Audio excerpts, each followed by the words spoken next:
This is After the Flag, and we have just seen the race of the MotoGP season so far. A 30-lap German Grand Prix that came all the way down to the last 30 meters of the race. Jorge Martin has won the German Grand Prix just from Pecco Bagnaia. It was a race that had so many different layers to it, so many different chapters to it. Both riders led at various stages of the Grand Prix.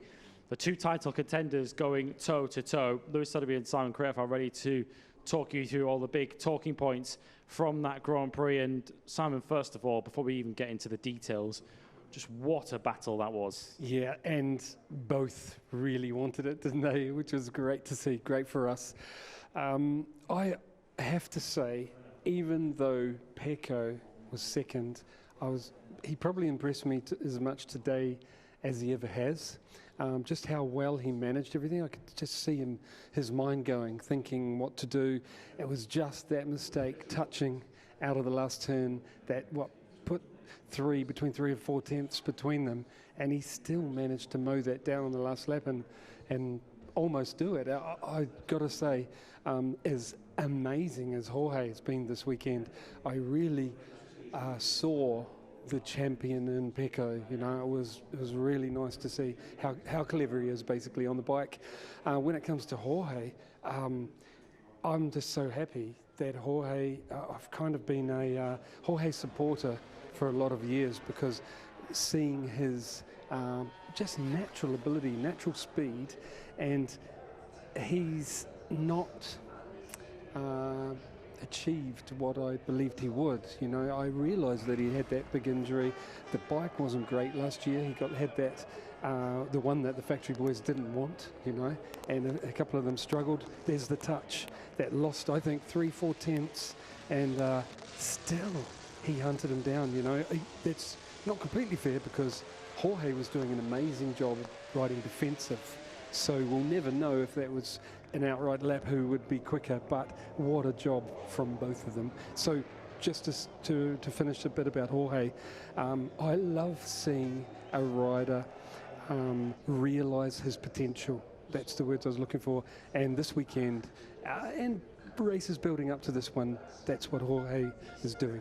Yeah, it felt like in those last 2 or 3 laps that Jorge Martin was riding his lines around the circuit, thinking about where Bagnaia was and making sure that he was fending Bagnaia off in the right places on the racetrack. He was making sure he hugged the inside down the hill into 12. He also carried the inside line into turn 1 a couple of times as well, to make sure that Bagnaia couldn't get at the inside there as well, and into the last corner, which almost cost him on the final lap as Bagnaia ducked back underneath him to try and get him to the line. But Martin tactically played that perfectly. And to your point, he's not necessarily had the accolades and the victories that you'd say a rider of his talent could and should have had over the last 2 years. It's 2 years since his last Sunday full-length Grand Prix win. But we now have to change the way we think about Jorge Martin, don't we? We don't have to look at Jorge Martin now as this emerging young talent. We're now talking about Jorge Martin, a bona fide MotoGP championship contender. Yes, and I mean, really, he has made a good couple of steps recently. I've got to throw in, I mean, I live in Andorra, and the amount of time I see him out training now, I saw him do some amazing stuff training-wise, and there's Jack having that slide on the right-hander and getting swamped by 3 Ducatis. It's a shame, but it didn't look like Jack had the speed to go with him, which is a shame. So getting back to Jorge, I love to see a sports person putting the work in, you know, and he is. He really wants it. The training, he's the fittest he's been in his life, and I think it's all part of that gives you the confidence, because you know you deserve it when you line up. You've done all the groundwork, and yeah, we're seeing it. He had a good bump in his career, won the crash in Portimao, but secondly last year, I think he really lost his confidence, and I started to wonder, you know, and it's great to see him bounce back. Yeah, to that point, the big jump that Jorge Martin has made this season in particular compared to last year, although we should remember he very nearly won the penultimate race of last season in Malaysia, probably would have won that had he not crashed out of the lead, and he was up at the front on the podium in Valencia as well.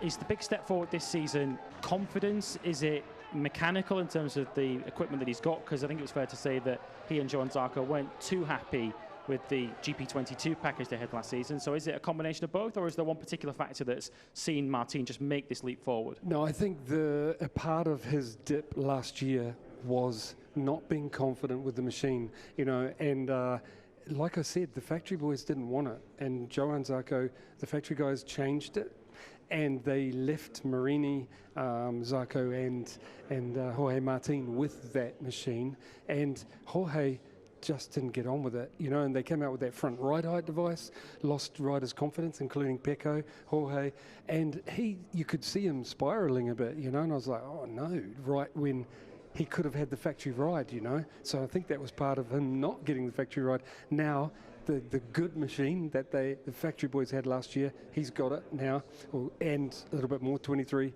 factory machine, and he's making good grounds with it, and his confidence is going the other way. He's still missing the last little step that I see in Pecco of management, being able to think on the bike so well.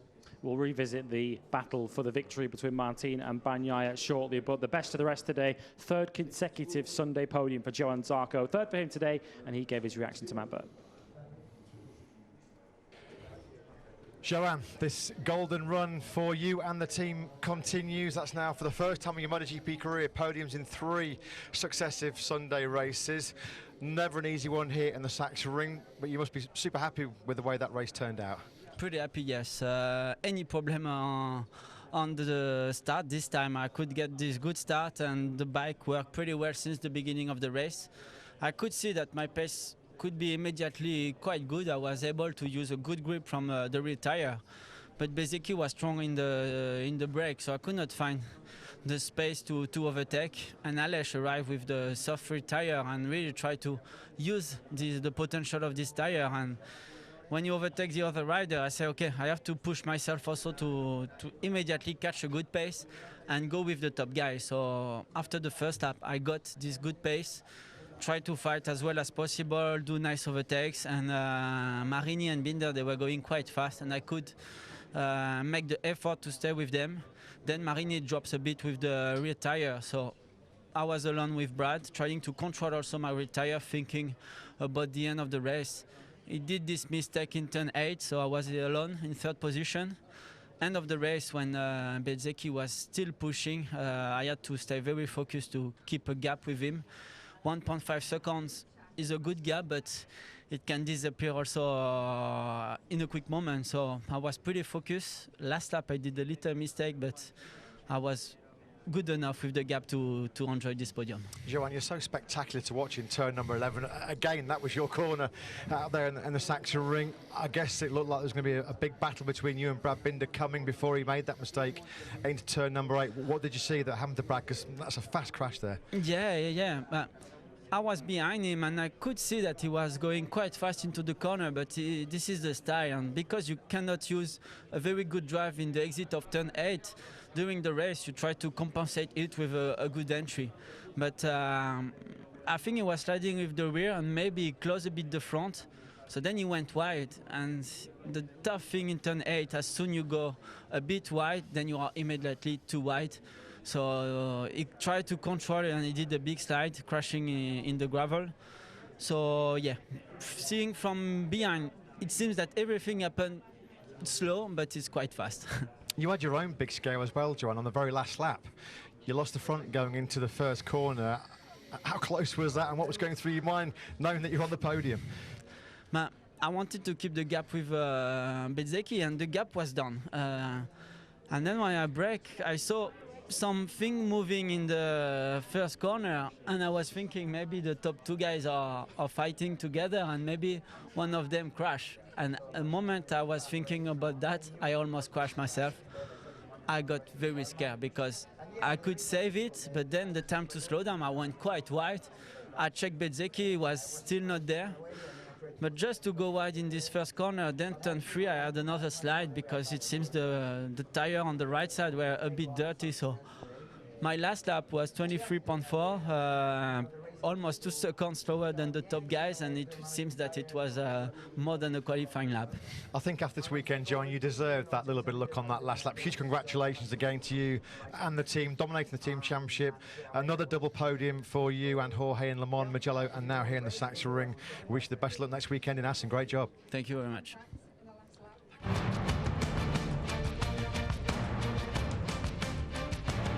dull one, was it, for Johan Zarco? He was taking us through that final lap there. We saw that mistake into turn 1. He says he had another into turn 3, of course, because he'd come offline with dirty tyres into the next right-hander. As far as Johan Zarco is concerned, though, let's start with his overtakes, because we got a preview of them in the sprint yesterday, that final lap battle with Brad Binder. Turn 11 has already been named after the legendary Ralph Waldman, but if it hadn't been, we'd be calling it Zarco Curve, wouldn't we? Yes.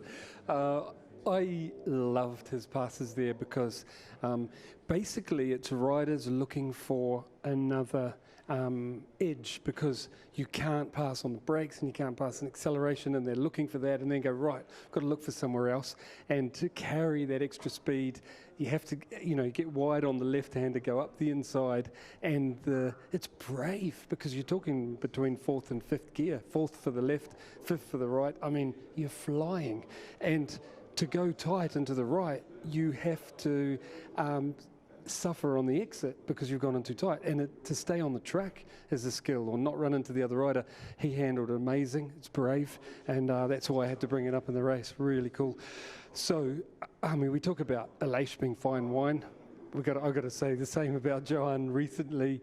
Yeah, really good riding, like almost to match the times of the boys in front, and they were amazing. So great ride from him, and I love his analytical run through the race. I don't know about you.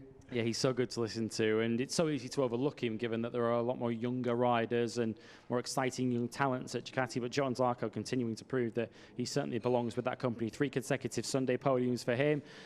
2 second places this weekend then for Pecco Bagnaia, just missing out on the victory this afternoon to Jorge Martin. Let's find out how Pecco's feeling about that. He's with Matt Burt. Second place then in that classic German Grand Prix here in the Saxon Ring for the reigning world champion, Pecco Bagnaia. Pecco, that was an epic battle with Jorge Martin, just like we expected it would be. So many talking points in that race. Let's, though, go back to lap 21. You'd followed Jorge for much of the race, then you took the lead. At that stage, did you feel like you had the pace to break away? Yeah, but maybe I was taking too much care about the rear tire because then he overtook me as soon, but happy with everything.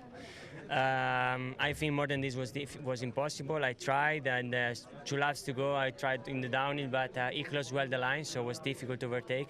And when I tried to have more corner speed in the last corner, to have a chance in the 4th corner, I touched him. So I think I lost a bit the possibility there, but it was very difficult. He was doing a really good job. He deserved the win today because it was the most competitive, but happy with my performance. We managed to close the gap from yesterday, and happy with everything. That was very, very close. At the end of that penultimate lap, the contact we saw there, did you almost crash? I mean, it looked pretty scary from the outside.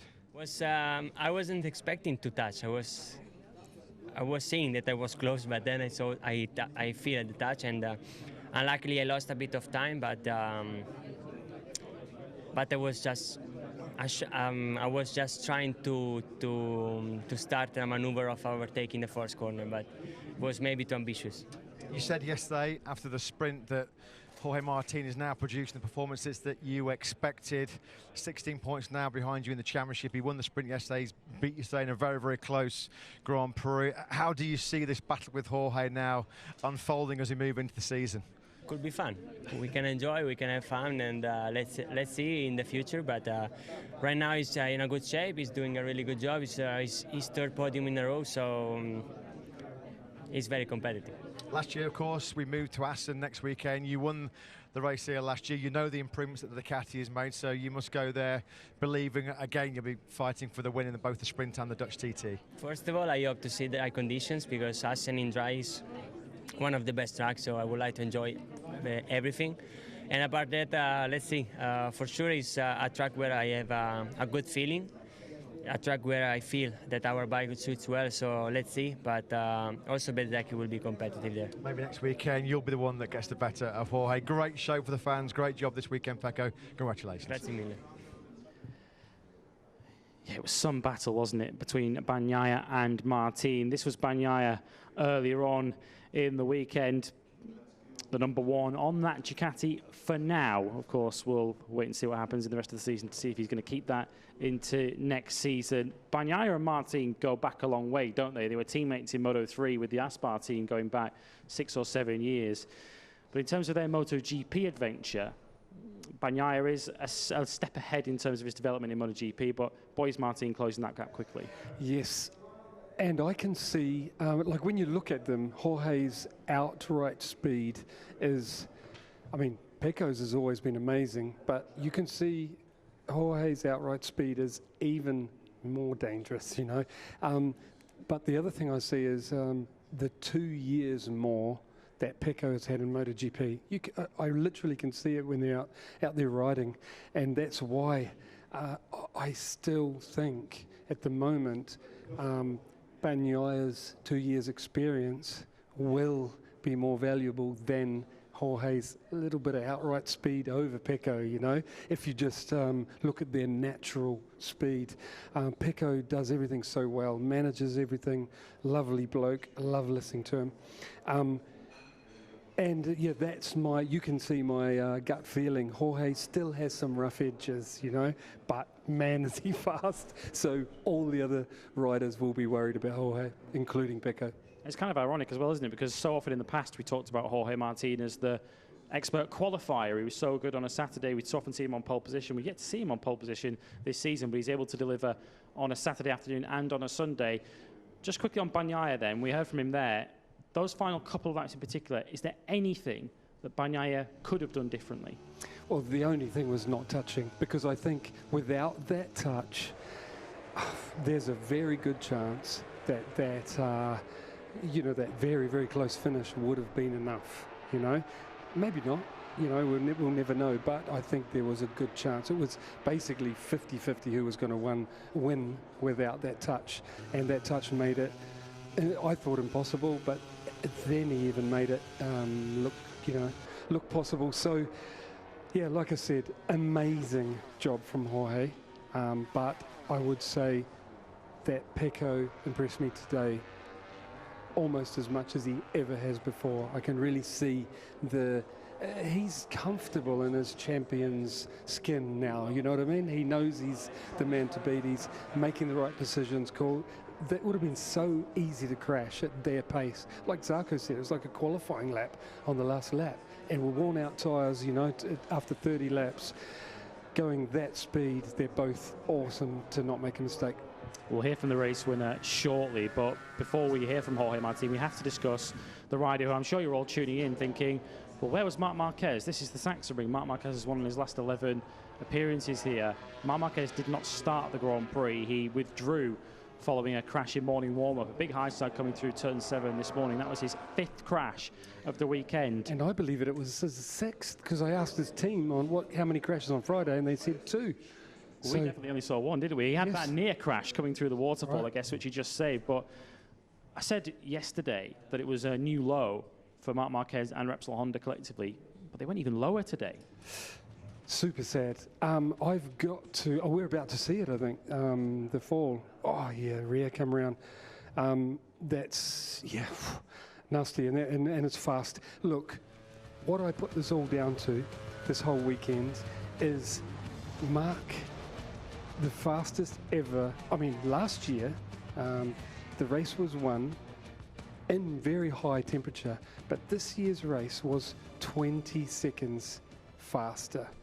Yeah, it makes you think there's tears behind that visor, don't you know, not just catching a breather. You know, if you leave your visor down, you don't want people to see your facial expression.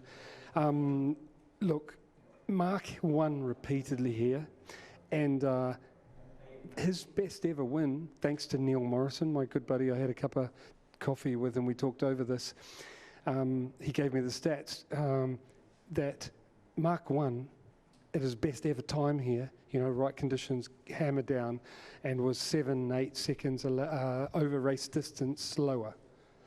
Today, the bikes are better, the riders are better, those young riders are coming, you know, we're talking Bagnaia and Jorge Martin, and Marc's bike has taken a sideways step but hadn't got forward. hasn't gone forward, you know. And we saw that this weekend, you know, at his circuit, he can't make that bike competitive, you know, because those young riders are so fast, and the other machines, the Italian machines, the KTM, everything's taken a step forward, and it's just not possible, you know, anymore. Well, we'll discuss Marc Marquez much more when we get to Assen next weekend. Of course, we hope to see Marc Marquez at the Dutch TT in a few days' time. We'll definitely see Jorge Martin there, and he heads there on the back of a double victory here this weekend at the Sachsenring. Race winner today, he's with Matt. Well, here we are then with a very, very happy Jorge Martin. The perfect weekend here in the Sachsenring, the winner in yesterday's sprint. And he's been waiting for this Sunday win for such a long time. It came today, Jorge. We'll talk about the race a little bit later on. But first of all, we saw what that meant to you, the emotions, the tears on that cool-down lap, celebrating with your family and the team. One of the best moments of your career, it looked like, from the outside. Yeah, for sure. I repeat, you know, the moment of Austria. But after such a long fight, you know, during the last season, I've been struggling quite a lot, but I think at the end of the day it was positive. All the learning process of last season with a tough bike. I think I worked a lot of myself on try to improve, to develop the bike, and finally it came. No, this season I've been strong for all the races. I'm super proud of my team that worked so hard also in the tough moments. And yeah, it was so emotional, as you said. I was. It's not that I only win, but I won Pecco on the track. You know that this is the main thing. He's been the strongest for 1.5 years, so beating him means a lot. And yeah, I feel like one of the strongest, as I told you.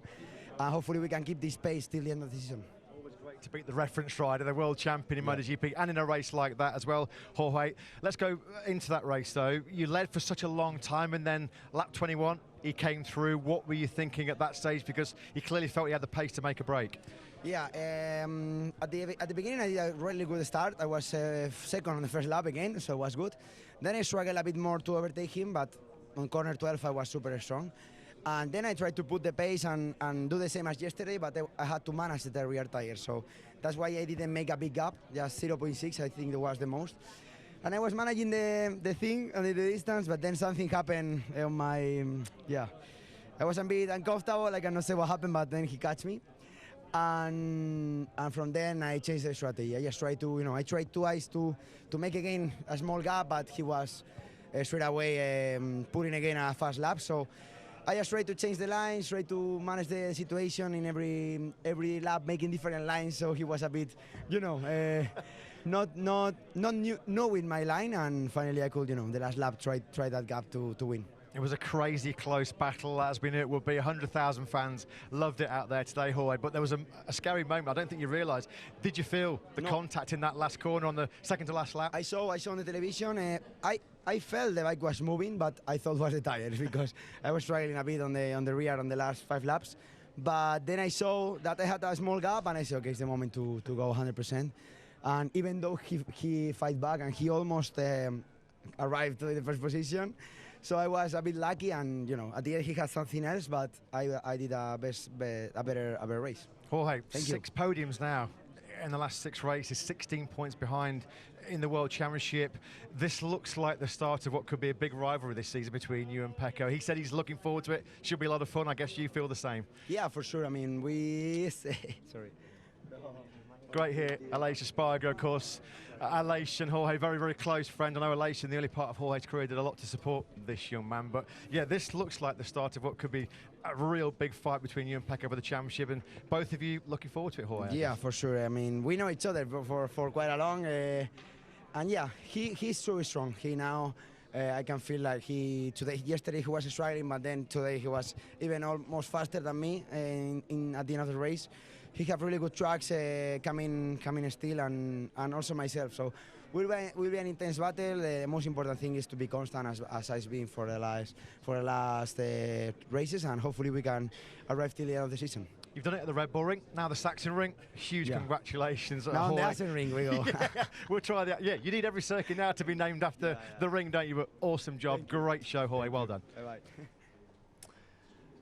Your race winner, Jorge Martin, and he made a good point, I think, there, that it's one thing to take a victory after what is 2 years for him, but important to beat Pecco Bagnaia on the racetrack as well. This wasn't a victory that fell into Jorge Martin's lap today. He had to go out there and earn it against the best rider in the world right now, and you can't argue that Jorge Martin didn't do that. Yeah, bang on, and you can see how happy he is, that little pocket rocket. He's tiny, isn't he? And you could see that how well he came out of the last corner. If you go back and see the race, every time the drive grip and how he could do it, and maybe his size came into it, but he was good at it. He made good time there, and Pecco was stronger in other areas, especially entry and corner speed. I'm just happy for them both, to see them both riding like this, making the right decisions, and I hope they battle on for quite a while.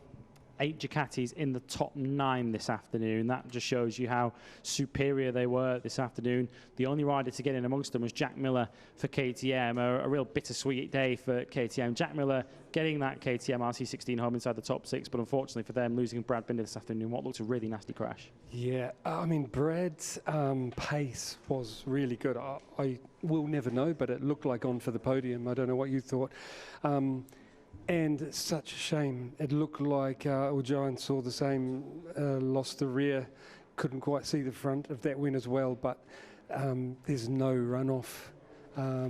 There's no concrete, runoff, so you're straight into the gravel and at a bit of a lean angle, no chance of saving it, but really sad because that was KTM's best possibility, for a podium gone, and for some reason, I mean, amazing start from Jack, but he lost quite a bit of time of that. Was it 10 or 11? 11. That area, yeah. Not just with the slide, but pretty much every lap for some reason. And it looked like it was dropping off again, which we have seen a bit from Jack in the past, and not so much recently. But I'm sure the KTM guys will be trying to analyse with Jack why, because they don't want that to happen again. But yeah, overall, disappointing run for KTM today and Aprilia.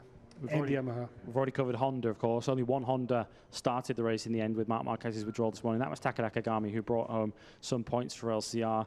As far as Aprilia and Yamaha are concerned, disappointing weekends for them, although I guess not unexpected for Yamaha based on what we've seen this season. I guess is the biggest idea of where both of them are at is that both Aleix Espargaro and Fabio Quartararo thought, I guess we've got nothing to lose here. Let's go for the software tyre. Both of them paid the price. Oh, yeah. They dropped like stones towards the last, especially third of the race. They were even mid-race, they were heading down, but last third streaked backwards. Obviously wasn't the right choice. I'm sure they'll say that in their debriefs. I guess they felt they had nothing to lose. Wow. Yeah. Yes, you're right. But, yeah.